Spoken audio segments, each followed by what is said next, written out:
Eu estou muito feliz hoje de poder voltar à igreja e ainda poder ouvir a palavra. E ter um convidado que eu amo muito, que marcou a minha vida, o pastor Nassif.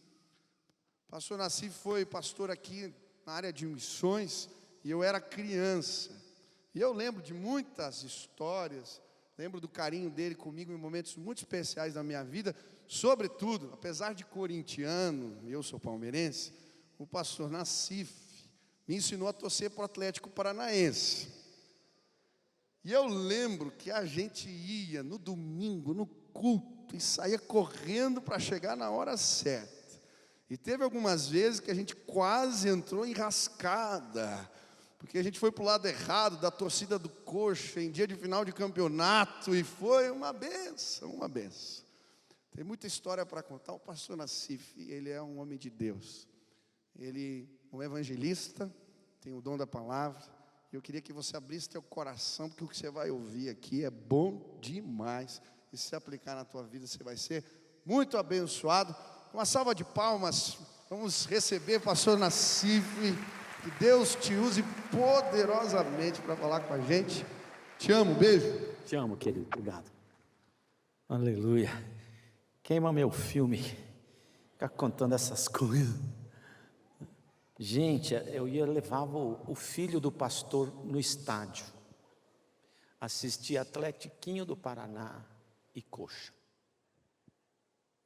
As pessoas perguntam, por que você escolheu ser atlético? Para melhorar minha vida de oração. E aí, não é que a gente orou muito, final do campeonato, 2-0 para o Atletiquinho, em cima dos coxa branca. Aí eu falei, Michel, está lotado esse negócio, nós vamos perder o culto, seu pai vai me matar. Vamos fazer o seguinte, vamos sair 10 minutos antes. Coxa não vira mais isso. Falei, boa ideia, saímos. Só que a torcida do Coxa, frustrada, decepcionada, triste, ou seja, normal, já tinha saído. E quando a gente saiu dentro do carro, os dois anjos de Deus vestidos de atleticano. O pessoal do Coxa viu, falou, é demônio. E gente, ali minha vida de oração melhorou muito. E eu lembro que eu orei assim, Senhor, pode me matar, mas preserva o filho do pastor. Se ele morrer, o pastor vai me matar, então mate-me o Senhor. Eu lembro. Deus me perdoe. Olha, gente, eu trouxe uns livros aqui para você ler e comprar, evidentemente. Esse livro aqui é um xodó meu, eu gosto muito desse livro. Se ele entrar lá em casa, todas as casas que o Senhor Jesus Cristo entrou, ele entrou, impactou e transformou aquelas vidas para sempre. Um livro escrito para quem não gosta de ler, porque as páginas estão em branco? Não, porque cada capítulo é uma história independente. Se você não gosta de ler, você lê 6 páginas, você fala, já li um livro. Porque você pode ler os vários livrinhos aqui de dentro. Mas todo mundo que fala para mim que não gosta de ler, diz assim, eu leio a primeira página, quando chega na última linha, eu já esqueci tudo que eu li em cima, eu desanimo e não leio mais. Então vou te dar uma dica, sou psicanalista, vou te dar uma dica. Você lê, não faz mal que você não lembra, lê a próxima página. Chegou na última linha, não lembra? Não faz mal, lê a próxima página. Você precisa ir até o fim e vencer esse trauma fazendo isso. Fechando um livro e falar, li. Você pensa que não lembra, está tudo na sua cachola. Na hora certa o Espírito Santo vai te fazer lembrar de tudo. Então você pode ler, tá bom? Não vem com essa desculpinha não. Aonde eu moro diz assim, quem não ler, pagará para quem leu. Quem não ler, lerá a vida de quem leu. E um que é meio mal educado, eu não gosto de falar. Se você sabe ler e não o faz, que diferença você tem do analfabeto? É mal educado, não vou falar. Então, mas esse aqui está lá para você ler, tá bom? Muito gostoso. Na linha, muito legal. Todas as casas que Jesus entrou, incluindo a casa nenhuma. Casa do Simão vacilão, casa ardendo em febre, casa cheirando mal, casa onde acabou o vinho, casa com buraco no telhado, um monte de casa. Você vai ver que a sua vai se identificar com aquelas casas. E esse aqui, eu escrevi na onda desse aqui. O apelido de minha casa. 7 palavras bíblicas que começam com casa. B, Belém, casa do pão. Betel, casa de Deus. Betábara, casa de descanso. Betesda, casa de misericórdia. Betânia, casa das tâmaras. Então, eu privilegiei todos os textos bíblicos da Bíblia que contêm essas palavras e tentei mostrar para você por que esses lugares acabaram ganhando este nome. Por causa da vocação ou jeito de ser das pessoas do lugar. Por que Belém chamava Belém? Porque tinha muito trigo, fazia muito pão. Por que a casa do pescador era do pescador? Porque eles eram pescadores. Por que a casa de passagem, de descanso, era a casa de descanso? Porque lá você podia entrar e descansar. Então, cada lugar ganhou o nome da vocação das pessoas do lugar. E esse livro vai fazer muitas perguntas para você. E algumas delas, por exemplo, se a sua vizinhança olha para a sua casa, que apelido eles dão para a sua casa? Casa dos crentes? Casa dos barraqueiros, crente? Casa dos crentes de cara feia para todo mundo? Qual é o apelido que eles vão dar para a sua casa? Mais importante do que a vizinhança, que apelido os seus filhos dão à sua casa? Casa do pai que mente. Casa do pai que promete e não cumpre. Casa da mãe indiferente. Casa da mãe ocupada demais para ver o que eu preciso. Qual é o apelido que os seus filhos vão dar à sua própria casa? Esse livro é uma inspiração para que a sua casa se torne como estas casas aqui. E, se você tomar a decisão de transformar a sua casa numa destas casas, uma dica: não tente mudar o outro. Entre 2 pessoas, você só pode mudar uma delas, você mesmo. Se você quer mudanças na sua casa, essas mudanças começarão por você. Amém? Então, depois você compra lá esse livro. Aí eu escrevi um, que chama Sorrir Outra Vez, um livro sobre luto. Por que chama Sorrir Outra Vez? 2 razões. A primeira vez que eu dei uma gargalhada depois que meu filho partiu para a eternidade, eu dei uma gargalhada, minha cabeça falou assim para mim: "Quê? Já está rindo? Então você não amava tanto assim." Então eu decidi, nunca mais eu vou rir, porque eu amo muito. Mas isso era um truque da minha cabeça. Meu filho cantava muito, o dia inteiro, o dia inteiro, o dia inteiro, o dia inteiro. O silêncio da voz dele dói no meu ouvido. E ele cantava sempre lá no primeiro banco, ele dançava, ele era meio penteca. Para lá, para cá, para lá e para cá. E então é tão difícil você estar ali. Então eu falei, sabe, eu também não aguento cantar mais. Ele cantava muito, falei, não vou cantar mais também. Resolvi não sorrir e nem cantar. Um dia eu fui pregar numa igreja episcopal na cidade de Orlando, uma igreja que tinha aproximadamente 28 pessoas. E o padre lá, o pastor que usa batina, ele estava dirigindo o louvor, e o povo não estava cantando. Ele falou, por que vocês não estão cantando? Por que vocês não estão cantando? Por que vocês não estão cantando? Vocês estão cantando ao Senhor, aquele que morreu, ressuscitou por nossa causa, aquele que nos está nos levando para o céu. Como que você não está louvando? Aí ele ficou bravo e falou, você quer saber de uma coisa? Se você não louvar, Deus continuará sendo Deus. Quem vai perder é você. Aí minha esposa me cotovelou e falou assim, meu amor, você entendeu ou quer que eu desenho? Aí eu voltei a cantar. E voltei a sorrir. E a segunda razão porque chama Sorrir Outra Vez, porque o rei Davi, depois que perdeu um filho, mais tarde escreve um salmo e tem uma frase maravilhosa. Ele diz, Senhor, depois de ter me esmagados os ossos, porque é assim que a gente se sente, me darias de novo a chance de sorrir outra vez? E esse livro quer anunciar para você, depois que você perde alguém, você nunca mais será o mesmo, mas conseguirá viver. Tenho certeza. Então esse livro está lá para você. E esse último é o livro do Rafa. Muitos já têm esse livro aqui. Esse livro tem algumas características muito interessantes. Por exemplo, ele está hoje em português, inglês, espanhol, francês, italiano e está sendo traduzido para o alemão. Todo mundo que lê esse livro diz que não para de rir até começar a chorar e não para de chorar. Eu não tenho a continuação do depois de chorar. Estou pensando em escrever para o povo parar de chorar. Mas esse livro conta a história do Rafa, o cara que sabia viver. Um levita, cantava o dia inteiro, era muito feliz, gostava de uma boa comida, Era feliz pra caramba. Outro dia convidou, Rafa, vamos jantar, vamos. O que você quer comer, Rafa? Ele disse, muito. Simples assim. Então, ele era um cantor, ele era um levita, e ele tinha muitas coisas.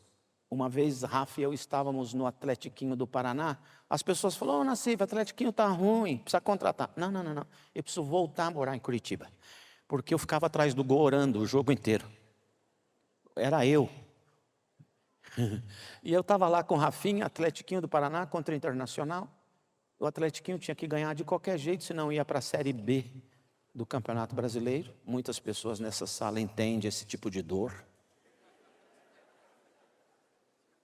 Um irmão falou para mim que é santista, está aí sofrendo essa humilhação. Não é humilhação, é um treinamento. E ele disse, a Bíblia é clara, pastor, sede santos como eu sou santo.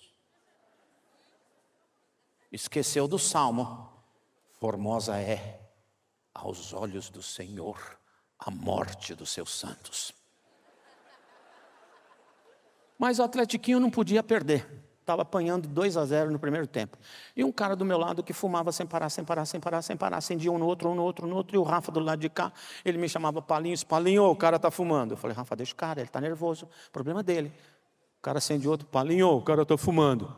Eu falei, Rafa, deixa o cara, se ele ficar bravo comigo, eu vou ter que ficar bravo com você. E o cara acende outro, Palinho, o cara está falando, Rafa, se o cara bater em mim, eu vou bater em você. E aí o cara acende outro, Rafa, Palinho, o cara está fumando. Eu falei, Rafa, eu apelei mesmo. Eu falei, Rafa, se esse cara brigar comigo, não tem sanduíche no intervalo. Eu falei, agora ele vai ficar quieto. Porque eu estava morrendo de medo do cara aqui. Dali a pouco o cara me acende outro, eu disfarcei que não vi, mas fiquei olhando de rabo de olho. O Rafa olhava para mim, viu que eu não fiz nada. Ele deitou nas minhas pernas, empurrou a perna do cara e falou, fumar causa impotência sexual. Ele viu na televisão. Eu só fechei o olho e esperei aquele soco bater aqui. Eu já vi pela fé, a minha cabeça rolando 4 torcedores para lá. Mas aí o cara riu. Quando ele riu, minha fé voltou. Eu falei, tio, o menino é crente, preocupado com a sua saúde. Esse era o Rafa. Então tem muitas histórias dessas para você se divertir aqui, tá bom? O Rafa sempre falava para mim assim, Palinho, eu quero ser muito famoso. Eu falava, Rafa, eu queria ser rico. Então, lá na saída, eu não contei uma coisa do livro dele, peraí. Quando estava em falta, eu publiquei de novo agora, e só tem aqui na livraria da PIB no Brasil todo, estou falando sério, só a única livraria do mundo que tem é essa. Eles acreditam. Então, o livro usado era assim, custava na época 40, não sei quanto custa hoje, de verdade. Eu sei quanto custou para eu publicar, mas não sei quanto custa nas lojas. E estava escrito assim, usado 42, tinha valorizado. E usado, autografado, 47. Mano, minha assinatura aqui vale R$5. Então eu sugiro você comprar o livro, depois você me pede para autografar, aí você lê, amassa o livro e põe em site de livro usado por 60. Tu vai ganhar dinheiro ainda, tá bom? Então dizendo, o Rafa sempre falava que queria ser famoso. E eu sempre disse para ele que eu gostaria de ser rico. Então, na saída, você compra os livros lá para fazer Rafa famoso.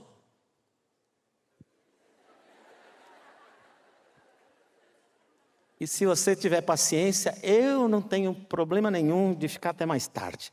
Se você tem paciência, eu assino o livro para você com a maior alegria, tá bom? Amém? Abre sua Bíblia, a palavra de Deus, em Marcos capítulo 4. É um livro que eu já andei pesquisando, fiz uma séria pesquisa, e realmente esse livro existe na maioria das Bíblias. Então você deve encontrar o Evangelho de Marcos, capítulo 4, versículo 35. Quem achou, fala amém. Quantas Bíblias de papel? Vamos perder. Quantas Bíblias eletrônicas? Levanta as eletrônicas aí. Perdemos. Os velhos perderam. Uma dica para você da Bíblia eletrônica. Compra uma de papel. Como é que o povo fala aí de backup? Compra uma aí de reserva, porque não sei não, do jeito que as coisas vão, daqui a pouco tira a internet da gente. Eu ouvi dizer que o menino da Tesla, o Elon Musk, 68% dos satélites de internet que estão lá em cima é dele. Os países compram dele. E se ele tiver dor de barriga? Então é melhor ter uma de papel. Muito bem. Marcos capítulo 4, versículo 35, na minha tradução que é NVI, diz assim: naquele dia, ao anoitecer, disse ele aos seus discípulos: vamos para o outro lado. Deixando a multidão, eles o levaram no barco assim como estava. Outros barcos também o acompanhavam. Levantou-se um forte vendaval e as ondas se lançavam sobre o barco, de forma que este foi se enchendo de água. Jesus estava na polpa, dormindo com a cabeça sobre um travesseiro certamente encharcado. Os discípulos o acordaram e clamaram: mestre, eu gosto dessa expressão, acho bonita, não te importa que morramos? Acho morramos bonito de falar. 39, ele se levantou com aquela voz de quem acordou agora, repreendeu o vento e disse ao mar: aquiete-se, acalme-se. O vento se aquietou e fez-se completa bonança. Então, perguntou aos seus discípulos: por que vocês estão com tanto medo? Ainda não tem fé? No original, Jesus perguntou: onde vocês deixaram a fé de vocês? Ficou lá no porto? Ficou no hotel? Ficou na casa de vocês? Cadê a fé de vocês? Antigamente, as Bíblias tinham assim: homens de pouca fé. Como o pessoal pensava que se tratava de um bully, aí eles mudaram a frase: ainda não tem fé? Então é isso daí. Vamos orar? Senhor Jesus, essa é a sua palavra. Eu li a sua palavra e foi a sua palavra que entrou na minha cabeça.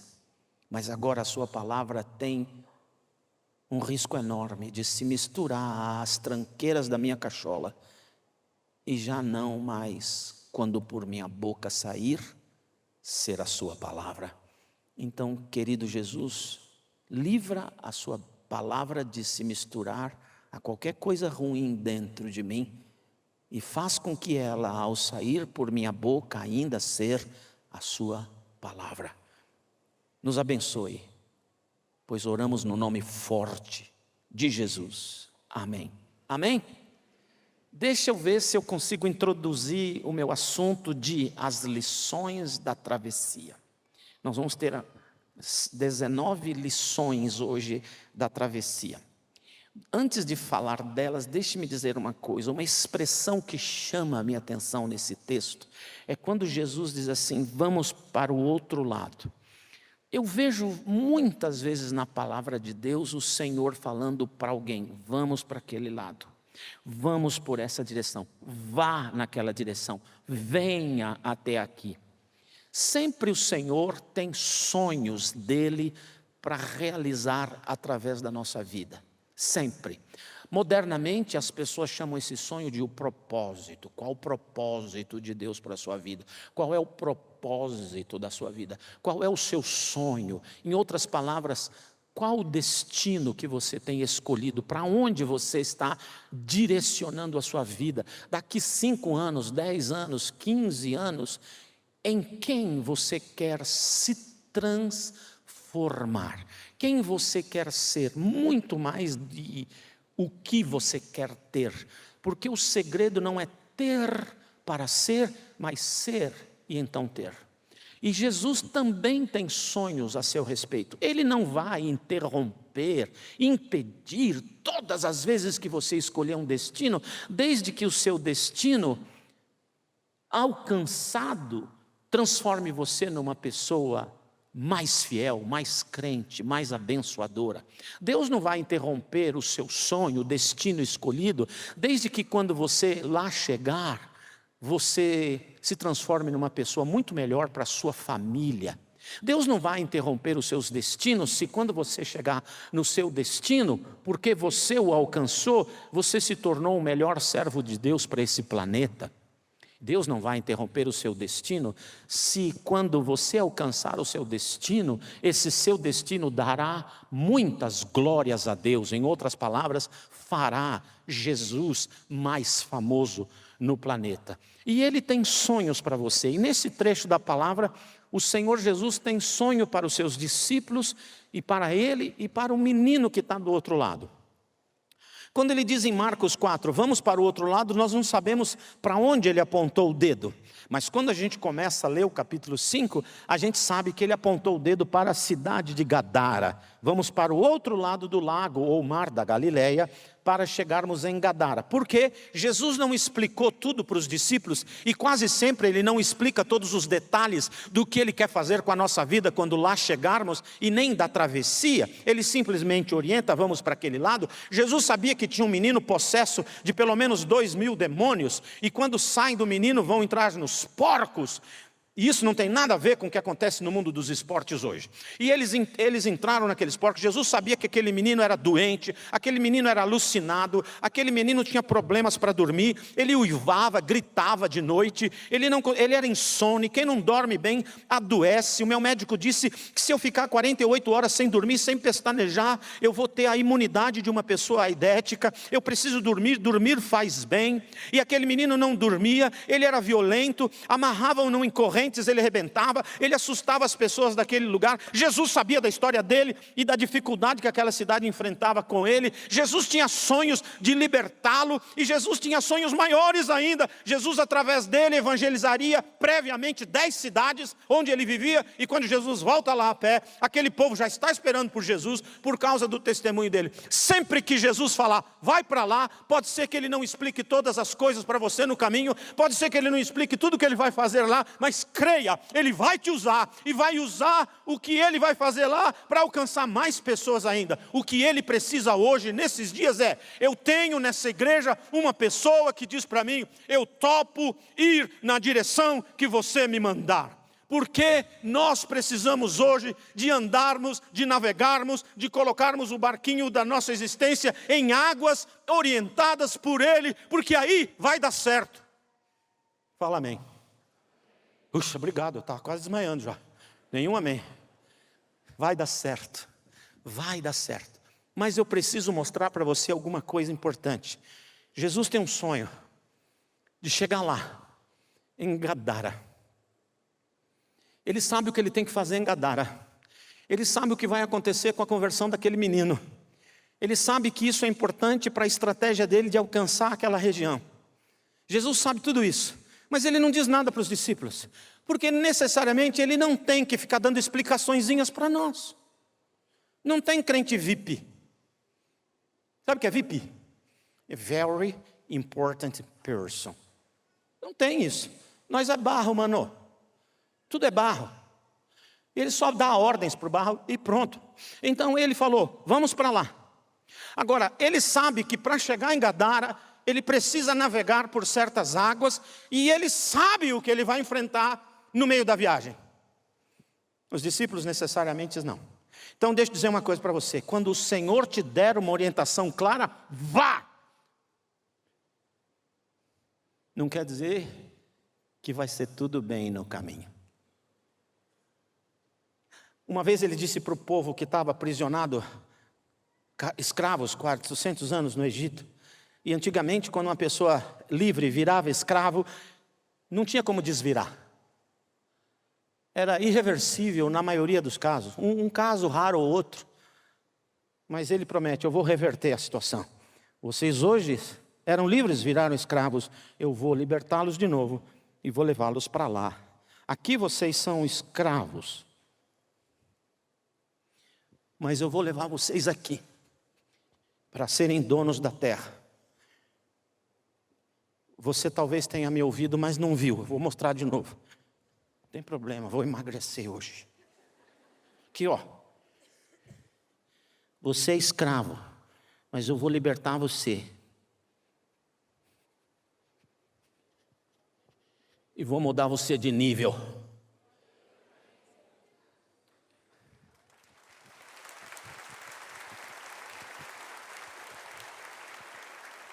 De escravos a dono da própria terra, Deus precisava trabalhar o caráter deste povo. E como Ele o fez? Os fez passar, atravessar pelo deserto. Deserto, então, era a lapidação do caráter de seu povo. Deserto era o preparo. Ali em Êxodo 15, quando ele diz, e ali lhes deu estatutos e os colocou à prova, foi na intenção de aprovar, de preparar, de cuidar deles para que eles entrassem. Não vou contar a história toda dessa que não dá tempo hoje, mas era a ideia de que o deserto era a travessia que Deus precisava usar para prepará-los. Hoje nós vamos numa travessia pelas águas. A travessia era importante para Jesus, para ensinar lições aos seus discípulos. Primeira lição da travessia: a obediência não isenta você do enfrentamento de tempestade. Pode falar, por que é mesmo? Não é porque você é obediente que você fica isento de sofrimentos, isento de tempestades, isento de desertos, ou isento de fornalhas, ou isento de buracos, ou isento de morar meses num barco com um monte de bicho que o banheiro era dentro do barco. A pessoa fala, mas eu virei crente para não sofrer. Errou. Bem-vindos. Aqueles que são de Jesus precisam saber. Obediência não é isenção do enfrentamento de tempos difíceis.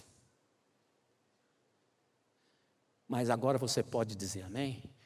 Porque a obediência, se não nos isenta do enfrentamento de dificuldades, a obediência garante a presença dEle.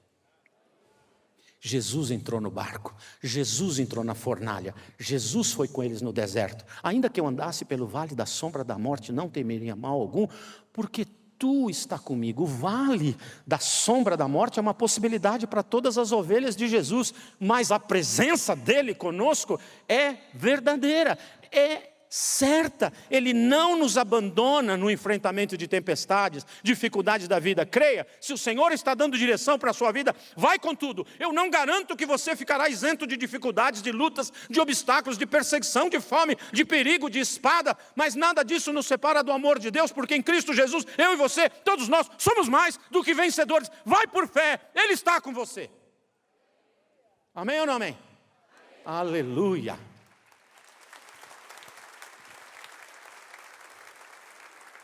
Acabou meu tempo? Obrigado. Obrigado, eu estava precisando. Fizeram um palco muito grande, eu tenho que correr dos dois.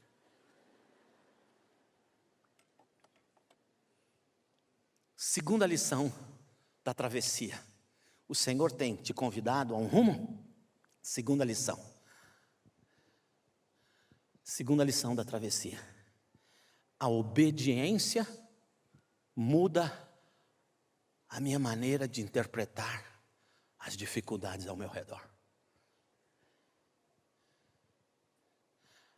Deixe-me dizer uma coisa para você. Eu acredito que o abecedário do crente não é A, B, C, D, F, G, H, Z. Eu acredito que o abecedário do crente é O, B, D, C.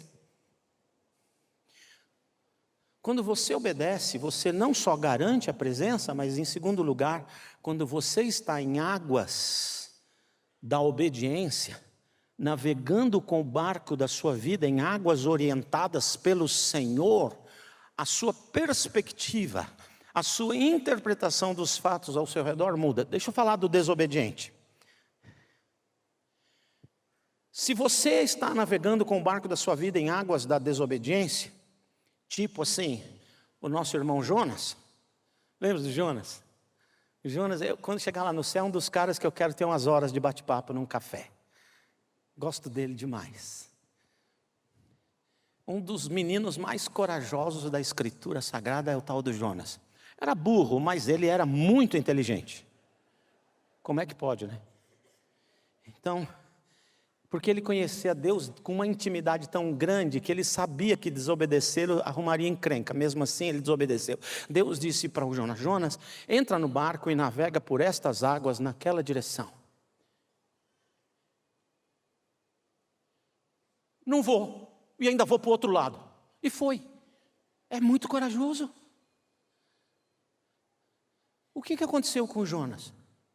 Deus precisou despertá-lo desse afastamento de Deus, desse raiva de Deus, desse ódio de Deus que me tira do meu conforto. Eu morava no palácio, eu sou profeta no palácio, que negócio de barco, eu tenho enjoo, tenho labirintite, eu não quero, e eu odeio aquele povo que ele falou para ir lá, eu quero que eles morriam tudo. Jonas tinha um povo que ele queria morto. Eu tenho algumas pessoas que eu tenho pedido a Deus para matar logo. Tem uns que eu pensei que Deus ia resolver a minha vida em 6 meses, ia matar o cara. Está aí, está durando ainda. Mas o problema de você ter uma listinha de quem você quer que morre, não é problema. O problema é saber que eu estou na listinha de muita gente. Então Jonas não gostava, e ele resolveu desobedecer. Quando ele desobedece, Deus joga uma tempestade em cima dele para despertá-lo. O problema é que a tempestade foi muita. Caiu na cabeça dele, caiu na cabeça dos tripulantes, caiu na cabeça dos passageiros e caiu na cabeça dos barquinhos em volta. Quando você está em desobediência, pode ser que essa desobediência atraia uma tranqueirada de problemas na sua testa e vai espirrar na testa de pessoas que não tem nada a ver com isso.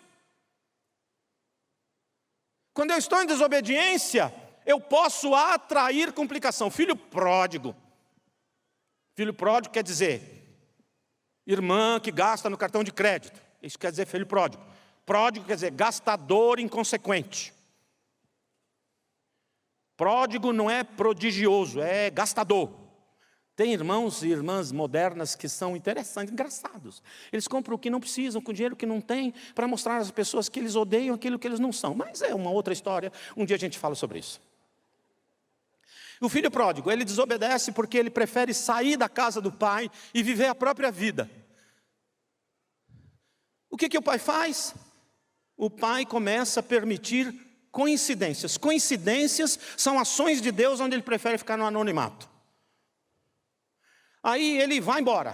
Primeira coisa que acontece, acaba a grana. Longe da casa do pai, as bênçãos acabam. Segundo, teve miséria e fome na cidade onde ele estava. Atrás tranqueira para quem não tem nada a ver com o seu problema. Terceiro, vai arrumar emprego de porqueiro. Pegar bola no estádio. Não, é outra coisa. Vai arrumar emprego de porqueiro, vai ficar humilhado, vai se sentir o pior dos piores, o zero à esquerda, porque resolveu desobedecer. Sempre que eu desobedeço, eu atraio tranqueiras ruins para a minha vida, que espirrarão na vida dos outros. Então, quando eu estou em desobediência, a primeira coisa que eu posso sentir é sentir-me culpado. Fui eu. Eu sei que está tudo ruim para o meu lado, porque eu estou em desobediência e agora o diabo está deitando e rolando na minha vida. Não, teologia errada. Quando você está em desobediência e é filho, quem está deitando e enrolando na sua vida é Jesus. É Ele que está batendo no você. O diabo quer que você fique aí mesmo. Por que ele vai bater? Você acha que o diabo virou sócio do Espírito Santo? Menino, você está em desobediência, eu vou te dar uma surra para você aprender. Não. Quem vai dar surra é o Senhor. Mas você vai se sentir culpado. Segundo, você vai se sentir responsável pela desgraceira toda que está acontecendo à sua volta. Terceiro, você fica com medo de assombração. Quando você está em desobediência, qualquer coisa te assusta. Tudo te assusta por causa da maldita desobediência. Desobediência rouba o seu bem-estar, rouba o seu bom humor, rouba a sua paz interior, te joga para a depressão, para o medo, para o pânico, para a ansiedade, tudo porque você, no fundo, sabe que você está desobedecendo.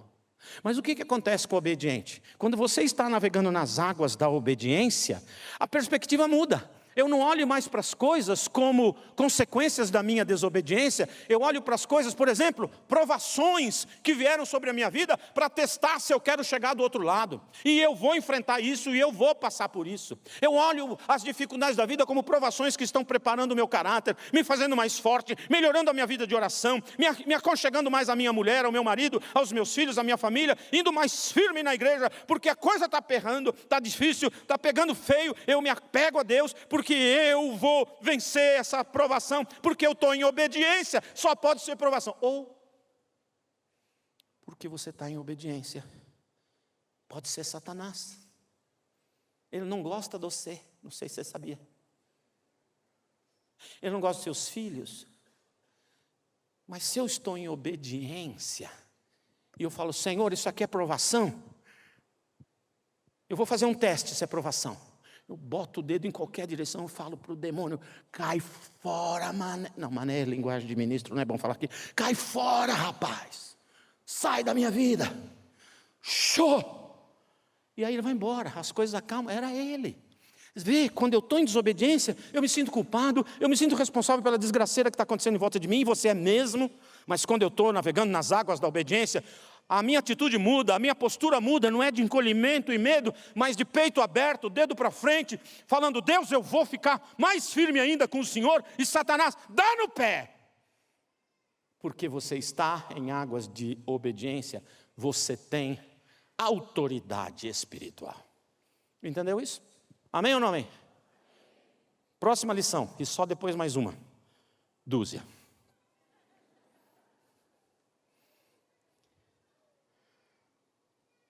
Nessa travessia, eu aprendo a primeira lição, Deus não me isenta de dificuldades. A segunda lição, Ele sempre entra comigo.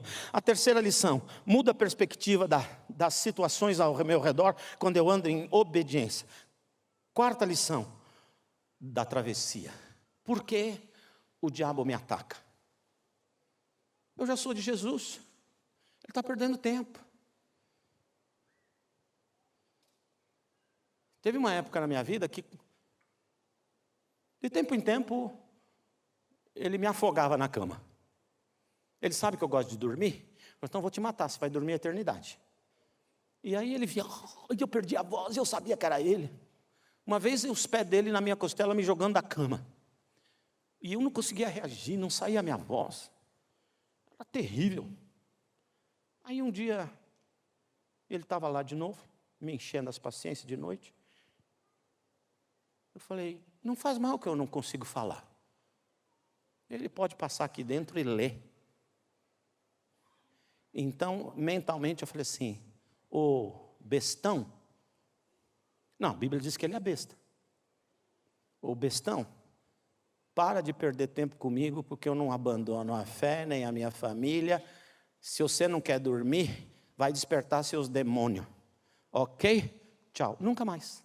Porque o demônio só atua em você quando você dá importância para ele, ou quando você não sabe quem é você em Jesus. Mas também ele ataca você porque você é o veículo que transporta Jesus a Gadara. Você é o barquinho onde Jesus entra. Você é o veículo que leva Jesus. Ele sabe que não adianta nada fazer qualquer coisa com Jesus. O máximo que ele pode fazer conosco que somos crentes, e isso vai depender da autorização dele, já eu mostro para você, é nos matar. Mas matar Jesus não tem jeito. Nós não cantamos aqui, invencível é, inigualável é, poderoso é. Ninguém te para. A perseguição não parou. Imperador Alexandre, não era Alexandre, era Nero. Nero não te parou, nada te para.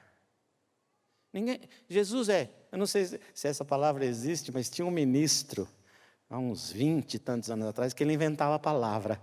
Eu acho que ele inventaria imparável, mas imparável deve existir, não deve? Bom, então o que o demônio pensa?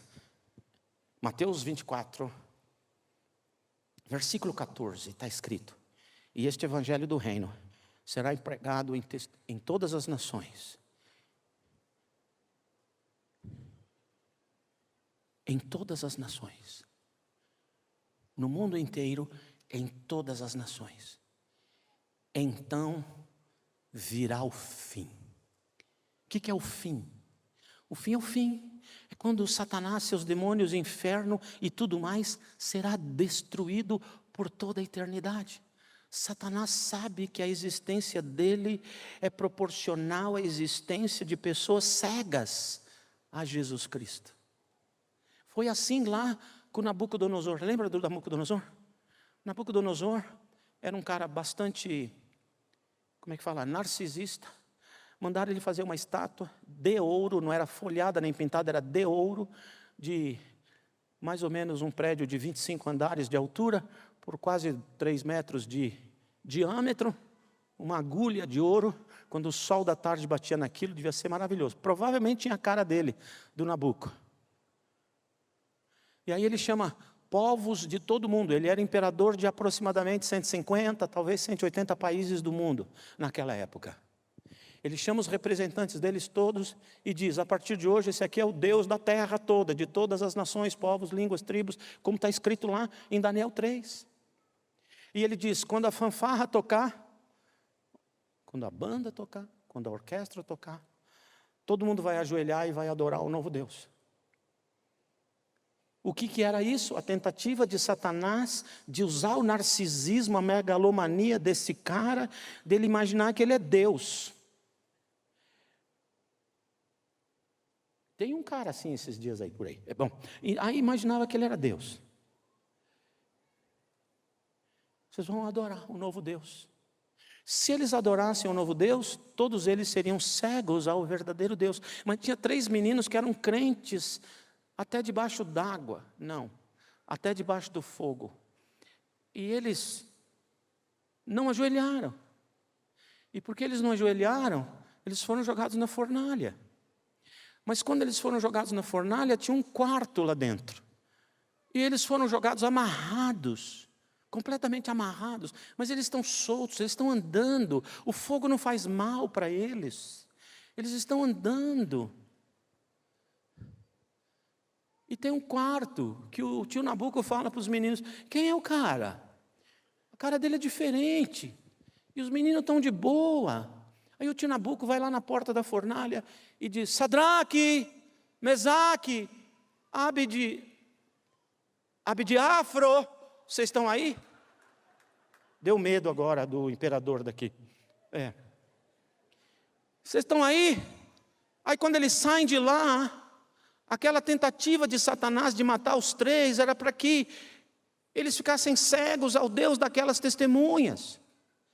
Mas Deus vira o jogo e o tio Nabuco vai escrever depois: não há Deus como o Deus de Sadraque, Mesaque e Abdiafro. Não tem. Sempre a tentativa do diabo é de manter pessoas cegas.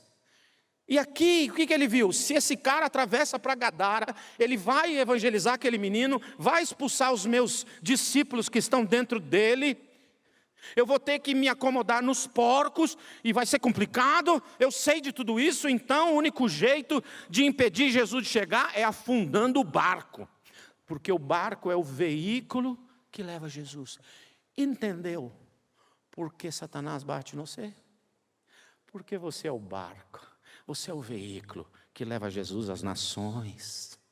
Mas tal qual Jesus está no barco, está na tua vida, tal qual Jesus repreende os ventos, Ele repreenderá os ventos e as tempestades de sua vida e o fará cruzar até o local onde Ele quer que você chegue. Não importa a investida do diabo, eu e você somos mais do que vencedores, nem altura, nem profundidade, nem coisas presentes, nem futuras, nem perigo, nem espada, nem fome, nem perseguição, nem partido político, nada pode nos separar do amor de Deus, porque em Cristo Jesus, eu e você, nós somos mais do que vencedores. E por que eu sei que essa tempestade era um ataque de Satanás? Pela palavra que Jesus usa, Ele repreendeu os ventos e o mar.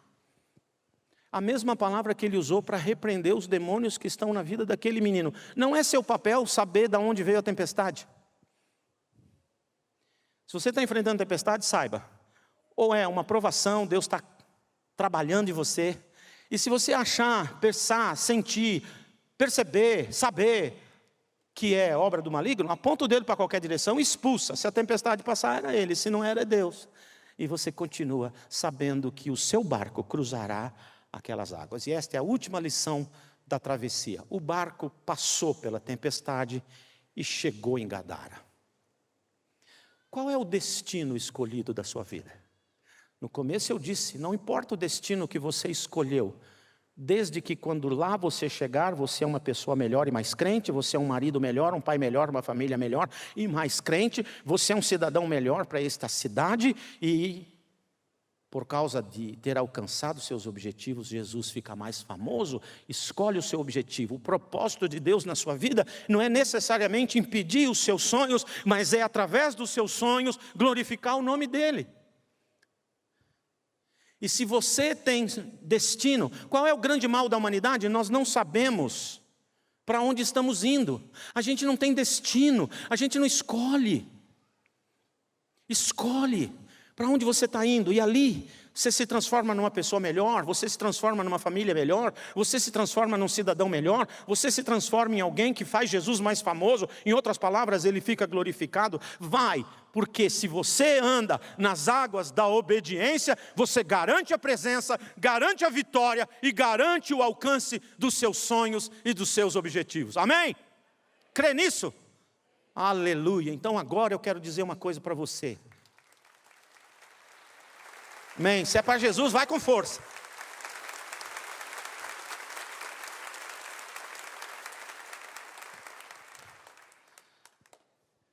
Jesus está no barco da sua vida, Jesus está na sua vida. Você é o veículo de Jesus. Deixe-me dizer uma coisa para você. O mano João, que escreveu 3 cartas perto do Apocalipse, e depois parece-me que tal do Apocalipse, acho que era a mesma pessoa, ele escreve lá, quem tem Jesus, tem a vida eterna. Ou seja, tem presença, tem vitória, tem alcance de destino nessa vida e naquela vida. Quem não tem Jesus, não tem a vida eterna. Não adianta crer na fé da avó. Minha avó é crente, não vale. Meu pai é crente, não vale. É você que precisa ter Jesus no seu coração. E Romanos diz assim, quem crer com o coração que Jesus morreu na cruz e ressuscitou, e que Ele é o Senhor. O que significa Senhor? Senhor significa Deus e dono de minha vida. No Império Romano tinha o culto ao imperador. No Império Brasileiro também. Tem o culto ao imperador. O culto ao imperador é assim. Quando ele passa, você abaixa a cabeça, ergue uma das mãos e fala, que imperador nós vamos escolher, romano? Acho que o mais conhecido foi o Nero e o César, né? Tinha outros também. Mas vamos pensar no César. Ele passou, você ergue a mão e fala, Ave César. Só que você tinha que gritar, Ave César! Que significa ave, em latim quer dizer que os músicos já chegaram. Em latim quer dizer que César é Deus e dono de minha vida. Traduzido para o grego foi Kyrios. Quando uma pessoa naquele tempo dizia assim, Jesus é Kyrios, eles matavam, porque ele estava dizendo, o César não é Deus nem dono de minha vida, quem é Deus e dono da minha vida é Jesus. A tradução para o português é pobre, virou Senhor. Por isso que lá em Romanos diz assim, aquele que crê que Jesus morreu na cruz, ressuscitou e é o seu Senhor, será salvo. Por quê? Porque significa, eu vou dizer com a minha boca, Jesus é Deus e a partir de agora o dono da minha vida. Quando você diz isso, a Bíblia Sagrada diz que Deus te dá 4 presentes. Primeiro, perdão de todos os seus pecados, todos, não importa quais, não importa quantos. Segundo, uma nova vida para viver nessa vida. Ele disse, eu vim para dar vida e vida em abundância. Vida em abundância quer dizer que nós vamos ser milionários. Tomara que todo mundo nessa sala amanhã amanheça milionário, incluindo eu. Mas vida em abundância é muito mais do que milionário. Vida em abundância é saber de onde eu vim, o meu significado, a minha importância e para onde eu estou indo, o meu propósito de vida. Vida em abundância é ter uma família gostosa, uma família que se ama, uma família que se perdoa, uma família que se comunica. Vida em abundância é isso. É uma vida de vitória no enfrentamento das tempestades, fornalhas e desertos da vida, por causa da presença dele. Terceiro, ele disse: quem me recebe, recebe a luz, porque eu sou a luz do mundo e nunca mais andará em trevas. Quando você recebe Jesus, a luz dele entra e tudo que é ruim sai. Sai tudo que é ruim, sai coisa ruim, sai urucubaca, ziquezira, sai coisa mandada, despachada, entregue, transportada, sai tudo isso. Sai macumba, boa cumba, qualquer cumba, sai tudo, porque a luz de Jesus está aí, a coisa ruim fica fora. E quarto presente, a vida eterna com Jesus, o grande porto final da nossa existência. Mas para isso, diz a Bíblia, você precisa crer com o coração e confessar com a boca. O quê? Crer que Ele morreu por mim na cruz do Calvário, que eu sou pecador, mas agora eu o reconheço como Deus e dono da minha vida, e eu o convido: entra, torne-se isso, o meu Deus, o dono de minha vida, o meu Salvador. Imediatamente ele entra, imediatamente ele começa um processo de transformação gostosa e maravilhosa da sua existência nesse planeta. Eu vou falar essa oração assim: Senhor Jesus, eu creio que você morreu na cruz por mim. É verdade, eu sou pecador, mas agora eu abro a porta do meu coração e te convido: entra na minha vida. Torne-se hoje o meu Deus e dono de minha vida, o meu Salvador. E aí Ele vai perdoar os seus pecados, todos eles, vai te dar uma nova vida nessa vida, vai te dar a luz e a vida eterna. E você terá a garantia no enfrentamento das tempestades da vida, da presença dEle te ajudando no enfrentamento vitorioso das tempestades, fornalhas e tribulações da vida.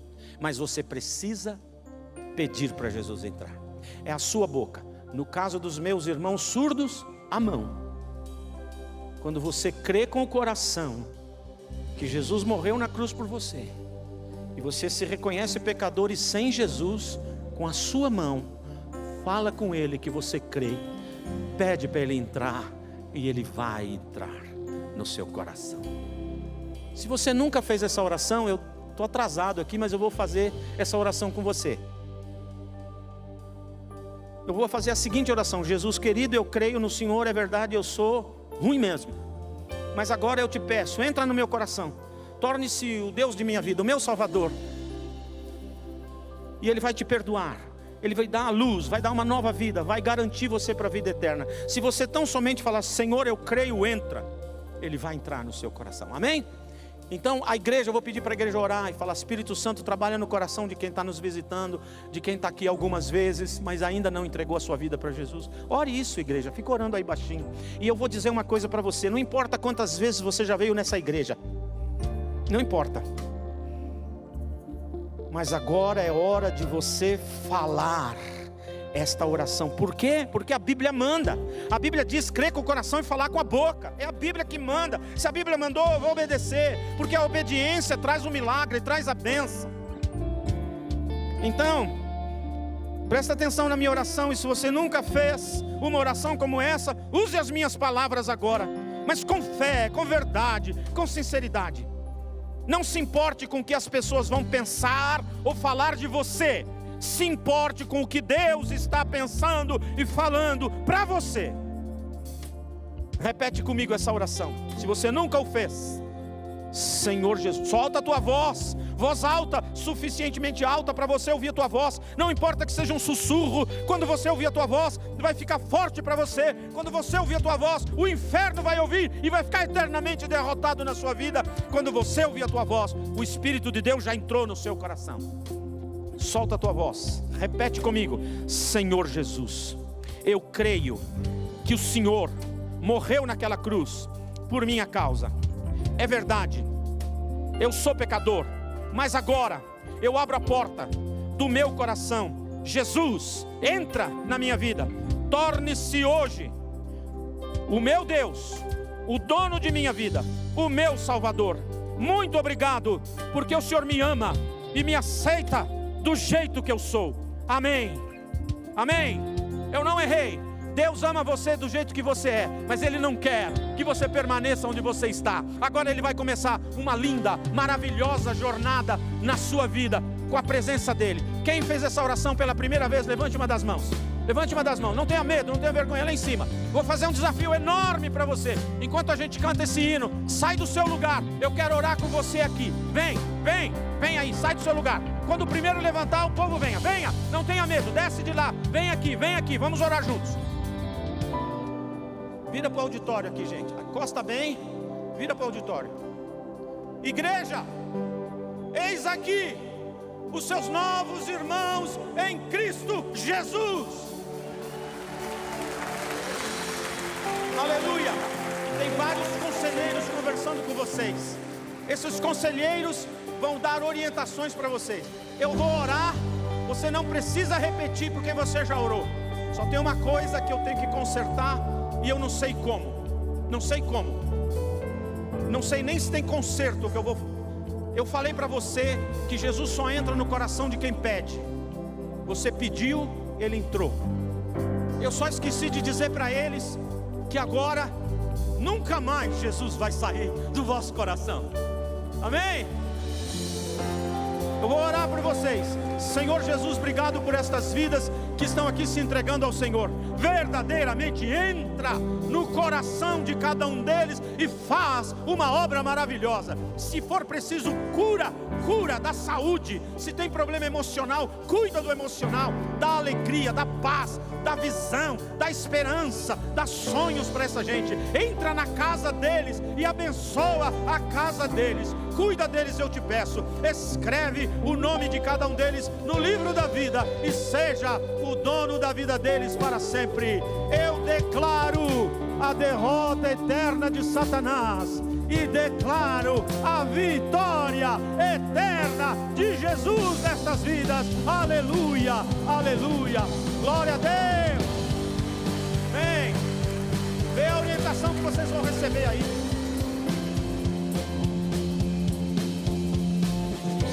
Olha aqui para mim, não sai daqui sem esse folheto. Esse folheto vai dar orientações para vocês. Por favor, Deus abençoe. Deus abençoe, prazer conhecer vocês.